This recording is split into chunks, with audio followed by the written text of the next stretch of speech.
राधा और कृष्ण के प्रेम के बारे में कौन नहीं जानता है। कहते हैं कि कृष्ण और राधा का विवाह नहीं हो पाया था, लेकिन दोनों में इतना प्रेम था कि आज भी दोनों का नाम एक साथ लिया जाता है। श्री कृष्ण का राधा के लिए प्रेम और राधा का श्री कृष्ण के लिए समर्पण देखते ही बनता था। शायद इसलिए अपने आप को सबसे बड़ा भक्त कहने वाले नारद मुनि को राधा से जलन होने लगी थी।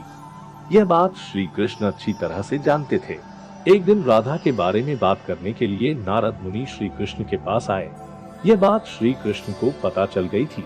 जैसे ही नारद मुनि वहां पहुंचे तो श्री कृष्ण उन्हें देखकर अपना सिर पकड़कर बैठ गए। नारद मुनि ने श्री कृष्ण से पूछा कि क्या हुआ प्रभु, आप ऐसे अपने सिर को पकड़कर क्यों बैठे हैं। श्री कृष्ण ने कहा, हे नारद मुनि, मेरा सिर दर्द कर रहा है। नारद मुनि ने पूछा, प्रभु इसका दूर करने का उपाय क्या है। तब श्री कृष्ण ने कहा, अगर मैं अपने सबसे बड़े भक्त का चरणामृत पी लूं तो इसे दूर किया जा सकता है। तब नारद मुनि सोचने लगे कि सबसे बड़ा भक्त तो मैं हूँ, लेकिन अगर मैं अपना चरणामृत दूंगा तो मुझे नरक जाने जितना पाप लगेगा।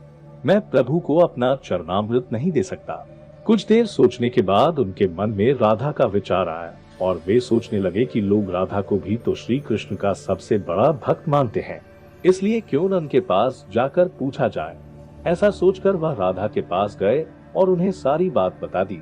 राधा ने जैसे ही सुना, एक बर्तन में अपने पैर धोकर चरणामृत नारद मुनि को देते हुए कहा, हे मुनिराज, मुझे नहीं पता कि मैं उनकी कितनी बड़ी भक्ति हूँ, लेकिन मुझे ये पता है कि श्री कृष्ण को अपना चरणामृत देने से मुझे नरक में जाने जितना पाप लगेगा और मुझे नरक जितनी यातना सहन करनी पड़ेगी।